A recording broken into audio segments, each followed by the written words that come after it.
여호와여, 주께서 죄악을 지켜보실진대 주여 누가 서리이까?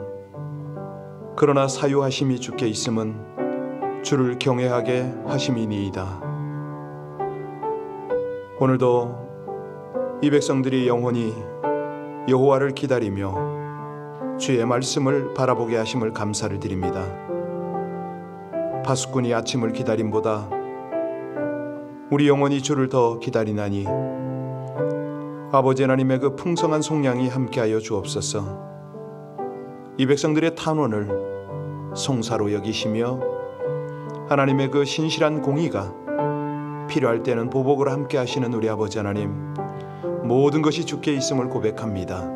오직 여호와 하나님을 경외하고 앙망하오니 이 아침에도 하나님께서 이 백성을 향한 귀한 말씀으로 함께하여 주옵소서. 예수님 이름으로 기도하옵나이다.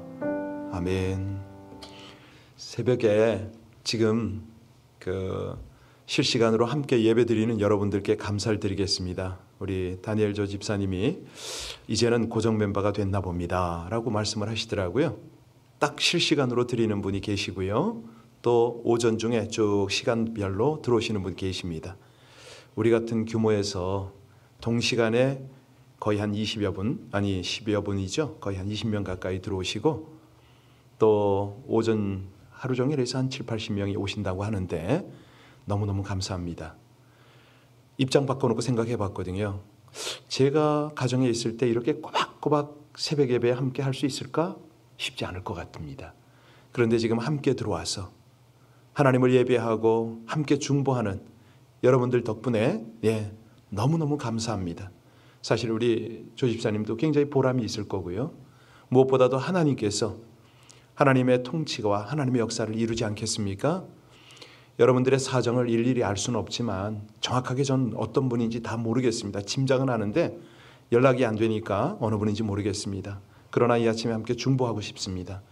우리 함께 동참하시는 여러분들의 기도 제목이 하나님 앞에 연락이 되고 신실하신 하나님의 응답을 받도록, 무엇보다도 이 귀한 영성이 주님 나라에 이를 때까지 유지가 되도록, 더 깊어지도록 우리 함께 우리 본당에서 예배드리는 분을 위해서 기도해 주십시오. 우리는 여러분들을 위해서 함께 기도하겠습니다. 합심으로 기도합니다. 하나님의 은혜, 하나님의 사랑을 감사를 드립니다. 이처럼 주 안에서, 말씀 안에서, 예배 안에서 하나가 되고 아버지 하나님의 나라, 하나님의 영광, 하나님의 역사를 함께 이루어가게 하심을 진심으로 감사를 드립니다. 하나님, 우리가 비록 눈으로 볼 수는 없고 함께 손을 잡을 수는 없지만은 하나님, 우리 온라인에 계신 한 분 한 분을 우리 주님께서 이처럼 신실하게 인도하고 계심을 감사를 드립니다. 새벽을 깨우게 하시고 함께 예배하게 하시는 우리 아버지 하나님, 하나님의 은혜 속에 우리 모두가 함께 견고하게 세워져 가길 원합니다. 믿음의 반석 위에 서가게 하여 주옵소서. 특별히 참으로 가정에서 홀로 예배하기가 쉽지 않을 터인데 우리 아버지 하나님 앞에 무릎 꿇고 함께 기도하는 우리 예배자들, 하나님 마음껏 복을 내려 주시옵소서. 더욱 깊은 영성으로 함께하여 주시고 아버지 하나님, 저들의 기도를 다 연락하여 주셔서 우리 하나님 앞에 온전한 예배자, 하나님의 영광을 바라보는 귀한 백성들로 인도하여 주시기를 원합니다. 원근 각처에서 함께 예배하는 우리 신실한 성도들, 아버지 하나님, 저들의 모든 길을 동행하시고 우리 아버지 하나님의 능력으로 함께 하시기를 간절히 원하며 그리 행하시고 복을 주실 우리 주 예수님 이름으로 감사하며 기도하옵나이다. 아멘. 예레미야 51장 25절입니다. 예레미야 51장 25절로 40절의 말씀을 합독하시겠습니다. 같이 봉독하십니다. 여호와의 말씀이니라. 온 세계를 멸하는 멸망의 산을 보라. 나는 내 원수라. 나의 손을 내 위에 펴서 너를 바위에서 굴리고 너로 불탄 산이 되게 할 것이니 사람이 내게서 진 모퉁이 돌이나 기초돌을 취하지 아니할 것이요 너는 영원히 황무지가 될 것이라. 여호와의 말씀이니라. 땅에 깃발을 세우며 나라들 가운데 나팔을 불어서 나라들을 동원시켜 그를 치며 아라랏과 민니와 아스그나스 나라를 불러 모아 그를 치며 사붕안을 세우고 그를 치되 극성스러운 메뚜기같이 그 말을 몰아오게 하라. 뭇백성 곧 메대 사람의 왕들과 그 도백들과 그 모든 태수와 그 관할하는 모든 땅을 준비시켜 그를 치게 하라. 땅이 진동하며 소용돌이 치나니 이는 여호와께서 바벨론을 쳐서 그 땅으로 황폐하여 주민이 없게 할 계획이 있었음이라. 바벨론의 용사는 싸움을 그치고 그들의 요사에 머무르나 기력이 쇠하여 연같이 되며 그들의 거처는 불타고 그 문빗장은 부러졌으며 보발꾼은 보발꾼을 맞으려고 달리며 전령은 전령을 맞으려고 달려가 바벨론의 왕에게 전하기를 그 성읍 사방이 함락되었으며 모든 나루는 빼앗겼으며 갈대밭이 불탔으며 군사들이 겁에 질렸더이다 하리라. 만군의 여호와 이스라엘의 하나님께서 이와 같이 말씀하시되 딸 바벨론은 때가 이른 타작 마당과 같을지라 멀지 않아 추수 때가 이르리라 하시도다. 바벨론의 느부갓네살 왕이 나를 먹으며 나를 빈 그릇이 되게 하며 큰 뱀같이 나를 삼키며 나의 좋은 음식으로 그 배를 채우고 나를 쫓아내었으니 내가 받은 폭행과 내 육체에 대한 학대가 바벨론에 돌아가기를 원한다고 시온 주민이 말할 것이요 내 피를 알대아 주민에게 돌아가기를 원한다고 예루살렘이 말하리라. 그러므로 여호와께서 이와 같이 말씀하시되 보라 네가 내 송사를 듣고 너를 위하여 보복하여 그를 말리며 그의 샘을 말리리니 바벨론이 돌무더기가 되어서 승량의 거처가 혐오의 대상과 탄식거리가 되고 주민이 없으리라. 그들이 다 젊은 사자같이 소리 지르며 새끼 사자같이 으르렁거리며 열정이 일어날 때에 내가 연회를 베풀고 그들이 취하여 기뻐하다가 영원히 잠들어 깨지 못. 여호와의 말씀이니라. 내가 그들을 끌어내려서 어린 양과 순양과 순염소가 도살장으로 가는 것 같게 하리라. 아멘. 오늘 말씀을 통해서 보면요, 극과 극을 대조하고 있습니다. 믿는 사람과 믿지 않는 사람, 정말 탄원하는 사람과 보복을 받아야 하는 사람, 이런 어떤 극과 극의 모습이 등장하고 있는데 사실 극렬하게는 여기 세 군데의 그 말씀이 발견이 되죠. 먼저 25절을 한번 보시기 바랍니다. 25절을 보면 어떤 산이 나오죠? 멸망의 산아 보라, 이런 말씀이 나옵니다. 다시 말하면 멸망의 산은 믿지 않는 사람이죠. 하나님을 대적하는 사람입니다. 하나님의 백성들을 대적하는 사람입니다. 믿지 않는 사람들이 멸망의 산이라면 믿는 사람은요, 축복의 산이죠. 멸망의 산이란 멸망당하는 것. 뭐 그런 그냥 문학적 표현이기 때문에 우리가 이해할 때는 그냥 악산이다, 이렇게 보면 되겠습니다. 사실 그 몇 번 말씀드렸지만 우리 북한산과 중국산을 비교하면요, 참 황당합니다. 아마 우리 그 군사 경계선에 가서도 이렇게 북한과 남한을 비교할 수가 있을 텐데요, 이 산들의 모습 자체가 다릅니다. 그쪽이 이 험한 산이 많기도 하겠지만 산에 보면 나무가 없어요. 그냥 민둥산에다가 그 꼭대기까지 개간을 합니다. 그러니 이게 그 악순환의 반복이죠. 산꼭대기에 무슨 거름이 되겠습니까? 비가 오면 다 토사는 쓸어내리고 거기에 뭘 작물을 심어보면 뭐합니까? 심지어는 거기다 아무리 비료를 뿌려봐야 소용이 없는 거죠. 그런 어떤 멸망의 산, 이런 느낌이 듭니다. 보기 흉하죠. 쓸모없죠. 뭐 전에는 그나마도 나무가 있으면 홍수라도 막아주었는데 이제는 홍수의 원인이 돼버립니다. 그러나 믿는 사람은 그 산이 어떻게 된다고요? 계속해서 울창한 숲이 된다는 거죠. 자, 그 다음 이제 29절 말씀을 보시기 바랍니다. 29절 말씀에 보니까 같이 읽을까요? 29절 땅이 진동하며 소용돌이 치나니 이는 여호와께서 바벨론을 쳐서 그 땅으로 황폐하여 주민이 없게 할 계획이다. 하나님은 계획을 가지고 계신다고 그러잖아요. 우리 하나님이 뭐 즉흥적으로 일하는 분이 아니라는 거죠. 아주 치밀한 경륜, 섭리를 가지고 그렇게 하나님은 당신의 역사를 펼쳐 가십니다. 여기 보니까 29절에 바벨론을 쳐서 그 땅으로 황폐하여 주민이 없게 할 계획을 가졌다. 바로 이거죠. 하나님의 계획이 쓴 거죠. 보복입니다. 황폐하게 만들 계획을 가지고 계시다. 자, 이 계획을 어떻게 이루어 가시느냐? 27절로 돌아가서 보면요, 차근차근 이루십니다. 27절 같이 읽겠습니다. 땅에 깃발을 세우며 나라들 가운데 나팔을 불어서 나라들을 동원시켜 그를 치며 아라랏과 민니와 아스그나스 나라를 불러 모아 그를 치며 사무관을 세우고 그를 치되 극성스러운 메뚜기같이 그 말들을 몰아오게 하라.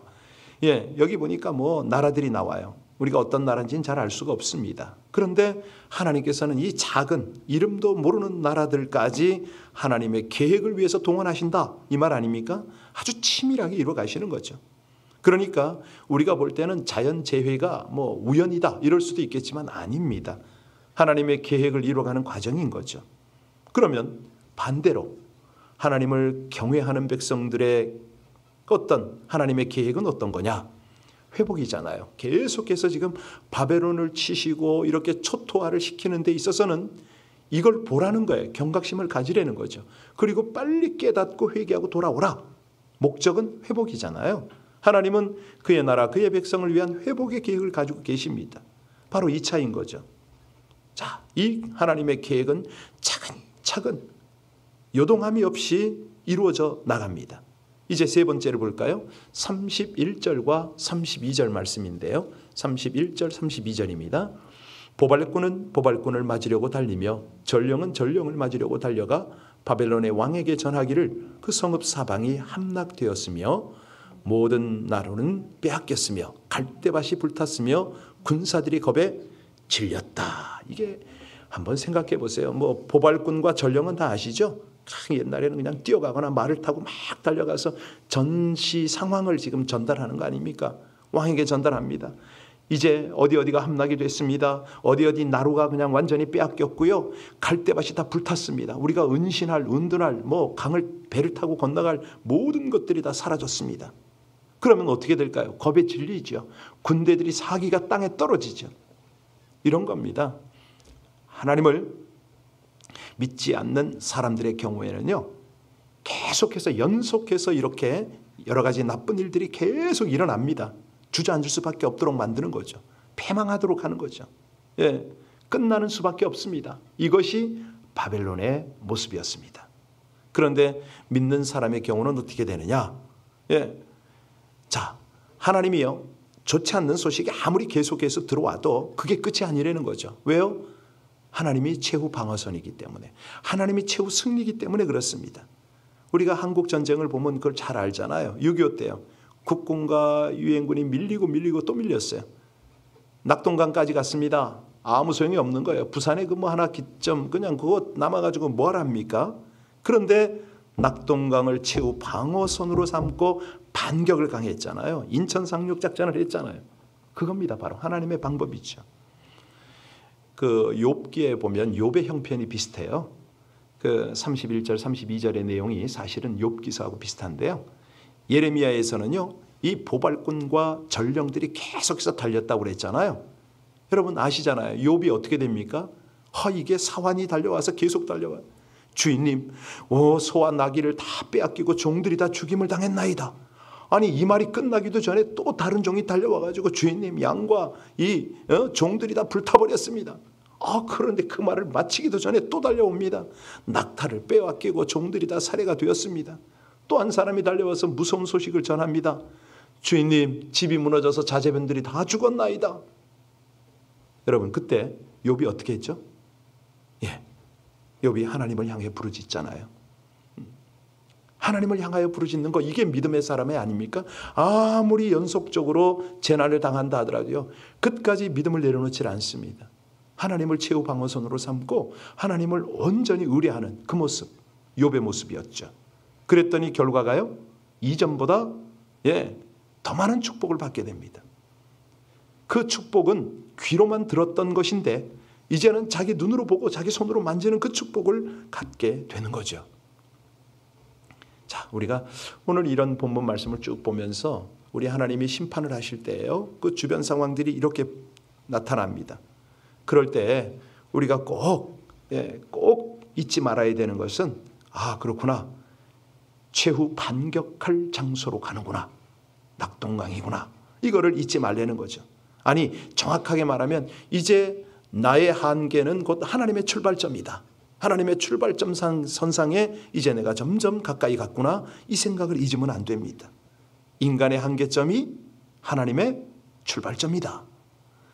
사실 우리가 이제 뭐 사회적으로 여러 그런 일들을 많이 겪잖아요. 여기요, 이스라엘과 바벨론을 하나님께서 지금 대조하면서 이거는 이제 곧 이 시대에 믿는 사람과 믿지 않는 사람의 대조거든요. 자, 우리가 믿음의 반열에 서 있는 것, 이것은 감사할 일이고 정말 하나님이 원하시는 그런 영적인 성숙의 단계로 가야 된다는 거죠. 이제 33절로 40절을 가만히 보세요. 그건 뭐냐면 하나님께서 이제 보복하는 장면이 나와요. 그런데 이 보복이 이스라엘 백성들의 탄원, 송사를 하나하나 들으셔서 기가 막히게 보복하시는 거죠.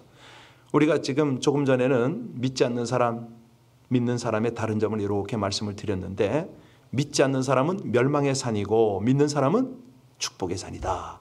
믿지 않는 사람들에 대한 황폐한 보복의 계획을 하나님이 가지고 그걸 하나하나 이루어가는데, 믿는 사람에게는 그것이 반대로 번영할 계획으로 하나님이 펼쳐주신다. 이런 걸 보잖아요. 자, 좋은 소식이 계속해서 들려올 때 믿지 않는 사람은 그게 완전히 좋은 줄 알아요. 좋지 않는 소식이 들려오면요, 일부분인 줄 알겠죠. 둘 다 산인데 하나는 멸망의 산이고 하나는 축복의 산. 둘 다 계획을 가지고 계신데 하나는 황폐하게 할 계획이고 또 하나는 번영하게 할 계획. 좋지 않는 소식이 들리는데 하나는 끝이고 하나는 새로운 출발점이 된다. 이게 이제 32절까지의 말씀이었다면 이제 33절부터를 볼 텐데요. 여기 33절 같이 한번 볼까요? 같이 읽습니다. 만군의 여호와 이스라엘의 하나님께서 이와 같이 말씀하시되 딸 바벨론을 때가 이른 타작마당과 같은지라 멀지 않아 추수 때가 이르리라 하시도다. 여러분, 이 둘 다 타작마당이에요. 사실은요. 그것도 때가 이른 타작마당입니다. 그런데 그 타작마당이 어떤 의미가 있냐면 믿지 않는 사람은 어떤 타작이죠? 심판의 타작입니다. 왜? 쭉정이를 가려야 되니까, 불에 태워야 되니까. 믿는 사람은요, 수학의 타작마당이죠. 알곡을 거두셔야 되잖아요. 이 알곡을 천국 창고로 드려야 되기 때문에 그렇습니다. 여기서 타작마당이 된다. 이거는요, 옛날 도리깨를 생각하셔야 됩니다. 도리깨 어떻게 하죠? 큰 치잖아요. 두들겨 맞는다. 그것도 안 되면 짓밟힌다. 이런 뜻입니다. 죽정이는요, 두들겨 맞을수록 아픕니다. 알곡은요, 두들겨 맞을수록 알곡이 나와요. 제대로 된 그런 곡식을 많이 내놓습니다. 자, 우리가요, 이 신자로서, 믿는 사람으로서 아픔이 올 수가 있죠. 어려움이 올 수가 있습니다. 그럴 때는 무엇을 쏟아 놓아야 됩니까? 우리의 믿음이죠. 우리의 충성이죠. 우리의 헌신이죠.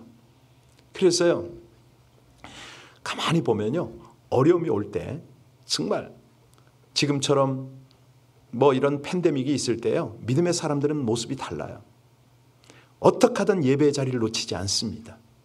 결과는요, 나중에 나타나는 거죠. 하나님께서 알곡으로 인정하는 거죠. 그래서 지금 비록 교회는 못 오시지만 여러분들이 각 가정에서 새벽 예배를 하는 그 모습이 하나님 보시기에 그렇게 귀한 거예요.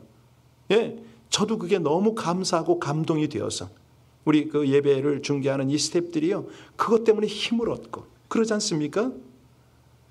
우리 찬송가 271장에 보면 익은 곡식 거둘 자가 없는 이때에, 하나님이요, 익은 곡식을 좀 보고 싶어 하시는 거죠. 거두고 싶어 하시는 거죠. 그래서 우리가 이 천국 창고에 들어가기에 합당한 존재가 되기 위해서 우리 영성을 다듬잖아요. 알곡이 되어가는 거 아닙니까? 알찬 열매를 만들어가는 것이죠. 어느 목사님이요, 폐병에 걸렸어요. 좀 오래된 이야기인데, 한 50년 된 이야기인데, 그때는요, 폐병이 죽는 병이지 않습니까? 근데 이분이 그 국립요양원에 들어갔어요. 그래서 요양원에서 이렇게 진찰을 하고 중환자실 입구에 자리를 내주는 거예요. 당신 이 자리라고. 알고 보니까 입구에 배치를 받는 사람은 제일 먼저 죽는 사람인 거예요. 그러니까 안에서 뭐 끌어내기가 좀 불편하고 그러니까 입구 자리를 내준 거죠.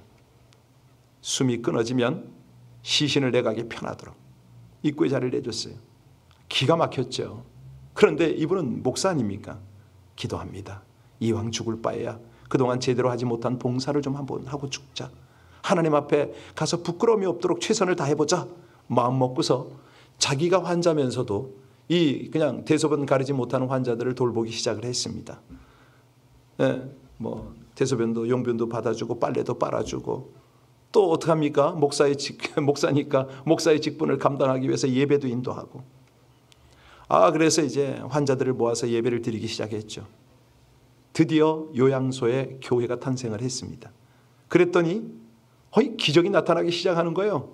곧 죽을 것 같은 사람들이 자꾸 살아나네. 그런데 이 목사님도 서서히 건강이 회복이 되고 있었습니다. 그냥 감사한 마음에 입원 생활을 열심히 하고 있는데, 그런데도 시간이 흐를수록 마음이 초조해집니다. 이 다른 사람은 그래도 퇴원해서 나가는데 나는 조금 차돈에 있는 것 같은데 자칫하면 이 침상이 옮겨지지 않으니까 나는 여기서 하나님께 갈 수도 있겠구나. 그러다가 이분이 어느 날 요양원 근처의 논두렁길을 이렇게 산책을 하고 있었답니다. 벼를 다 걷어들였는데 벼 포기가 이제 그 가운데 서 있는 거예요. 가만히 보니까 거기에 몇 개 탐스러운 이삭이 있었습니다. 충실한 이삭이에요. 그걸 보면서 이제 마음에 깨달음이 왔던 거죠. 늦기는 했지만, 그리고 혼자서 외롭기는 하지만, 그래도 이 이삭은 탐스럽게 또 충실한 알곡이 아닌가. 나도 건강할 때 일할 때 다 놓쳤지만 이제라도 저렇게 그냥 몇 폭이 남아있는 그런 이삭과 같이 되리라. 그래서 이 목사님이 그때부터 자기 호를 바꿨어요. 늦은 이삭 이렇게 바꿨어요. 한자로는 이제 만수라고 했는데요. 이분이 누구냐면 대표적인 구약학자고 경건한 삶으로 존경받았던 김정준 목사님의 이야기입니다. 여러분, 우리가 한번 여기에 도전해 볼 만하지 않습니까? 이 새벽에 하나님 앞에서 우리의 깊은 영성을 다듬어 가면서, 하나님, 세상에서 억울한 일, 아픈 일, 힘든 일을 당하는 것은 하나님 앞에만 탄원하겠습니다. 이게 이제 송사거든요. 억울한 일을 당하면 그냥 하나님이 나의 최후 방어선이고 하나님이 나의 축복이기 때문에 그 하나님께만 기도하는 겁니다. 그 내용이 오늘 34절, 36절까지의 말씀입니다. 우리 34절로 36절 말씀을 같이 봉독합니다. 바벨론의 느부갓네살 왕이 나를 먹으며 나를 말하며 나를 빈 그릇이 되게 하며 큰 뱀같이 나를 삼키며 나의 좋은 음식으로 그 배를 채우고 나를 쫓아내었으니 내가 받은 폭행과 내 육체에 대한 학대가 바벨론에 돌아가기를 원한다고 시온 주민이 말할 것이요, 내 피 흘린 죄가 갈대아 주민에게로 돌아가기를 원한다고 예루살렘이 말하리라. 그러므로 여호와께서 이와 같이 말씀하시되, 보라, 내가 내 송사를 듣고 너를 위하여 보복하여 그의 바다를 말리며 그의 샘을, 그렇지요, 네가 탄원했느냐? 나에게는 송사로 들렸구나. 내가 다 처리할게. 어떻게? 그 바다를 말리고 그 샘을 말린다. 이게 뭐냐면 바벨론의 생명의 근원이라 할 수 있는 유브라데 강을 말려버리는 거죠. 여러분, 우리 LA가 어디 물을 먹고 있는가 아시죠? 콜로라도 강입니다. 그거 말르면 어떻게 됩니까? LA가 없는 거죠. 그렇습니다. 39절 잔치 이야기가 나오는데요. 우리 39절 읽고 마칠까요? 같이 읽겠습니다. 열정이 일어날 때 내가 연회를 베풀고 그들이 취하여 기뻐하다가 영원히 잠들어 깨지 못하게 하리라. 그렇습니다. 바벨론이 한참 잘 나간다고 지 힘을 자랑하고 정말 그럴 때 하나님이 연회를 베풀어요. 마음껏 소리지고 힘을 자랑하게 합니다. 그랬더니 거기에 취해가지고 기뻐하고 흥이 솟구칠 때 바로 그때 하나님이 심판해버리는 거죠. 이게 진짜 그랬냐고요? 진짜 역사 속에 이게 나타났습니다. 바벨론 왕 벨사살의 잔치 때에 정확하게 이게 이루어졌습니다. 자세한 것은 이제 11월 달에 보게 될 다니엘서 5장에 그게 나와요. 그때 자세히 설명해 드리도록 하겠습니다. 자, 우리 예수님은 최후 만찬 때 어떻게 합니까? 제자들의 발을 씻어주셨습니다. 성만찬을 이루셨습니다. 왜요? 새로운 출발을 이루셔야 되니까. 그런데 하나님의 최후 만찬은 어떤 만찬입니까? 심판의 만찬입니다. 완전히 보복의 만찬입니다. 우리가요, 지금은 어떤 억울한 일, 힘든 일, 정말 고통스러운 일을 당해도 그냥 하나님 앞에 초연하십시다. 그냥 기도하십시다. 보복은 하나님이 하시는 거고요. 우리는 할 것이 그냥 탄원하는 것밖에 없습니다. 그런데 하나님은 그 탄원을 송사로 여기셔서 놀라운 하나님의 역사를 나타내는 거죠. 이 시간에 죽정이는 다 불살라지고 우리 점점 알곡으로 다듬어져가는 우리들은 하나님이 천국 창고에 드린다. 이 은혜가 함께 하시기를 주의 이름으로 축원합니다. 기도하시겠습니다.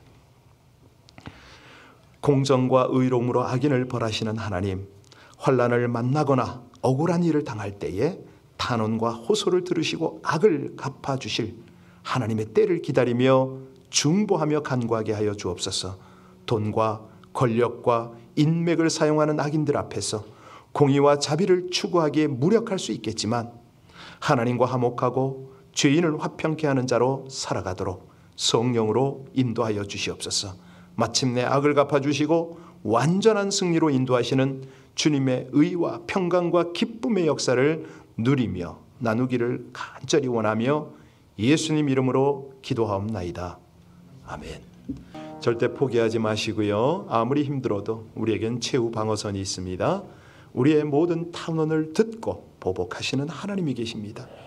보복을 위해서 기도할 건 아니지만 내 안에 억울함과 안타까움을 있는 그대로 쏟는 이 아침이 되고 또 우리 주변에 어려움을 당하는 사람들을 중보하는 이 시간이 되길 바랍니다. 하나님께서 가장 알맞는 가장 형통한 그 은혜의 길로 인도하실 것입니다. 아무리 험한 풍파가 있어도 이 풍파 때문에 더 빨리 우리는 항구에 갈 수가 있습니다. 하나님, 이 아침에 기도하다가 영적으로 깊어지게 하시고 하나님이 받으실 만한 영적인 그 알곡이 되는 그런 은혜가 있게 하여 달라고 합심으로 우리 함께 간절히 주님 앞에 기도 올리겠습니다. 아버지 하나님, 이 미국이 또 우리 조국이 이 땅이 모든 선교지가 한결같이 주님 앞에 아름다운 알곡들로 드려지는 이 아침이 될 수 있기를 간절히 원합니다. 하나님의 사람들 도처에서 새벽을 깨우며 또 아침을 깨우며 하나님 앞에 기도할 때에 우리 아버지 하나님 은혜를 베풀어 주시옵소서. 신실하신 하나님의 또 그 놀라운 계획의 하나님 앞에 우리의 마음, 우리의 중심, 우리의 모든 것들을 드리며 기도하는 이 아침이 되게 하시기를 간절히 원합니다. 진실하시고 감사하신 아버지 하나님, 주의 백성들이 중심을 다하여 기도할 때에 하나님 은혜를 베풀어 주시옵소서. 주님이 주시는 아버지 하나님의 귀한 도우심, 하나님의 기름 부으심, 아버지 하나님께서 역사하시는 그 놀라운 은혜가 차고 넘치게 되기를 간절히 원합니다. 하나님이여, 신실하시고 감사하신 우리 아버지 하나님이여, 주님의 도우심이 나타나게 하여 주옵소서. 성령 하나님, 우리 하나님 앞에 기도하는 주의 백성들의 기도가 우리 아버지 하나님 앞에 더욱 간절하고 중심을 다한 기도가 될 수 있도록 성령으로 도와주시기를 간절히 원합니다. 하나님의 영에 붙잡혀 기도하는 이 아침이 되길 원하오니 주님, 사랑하는 주의 백성들이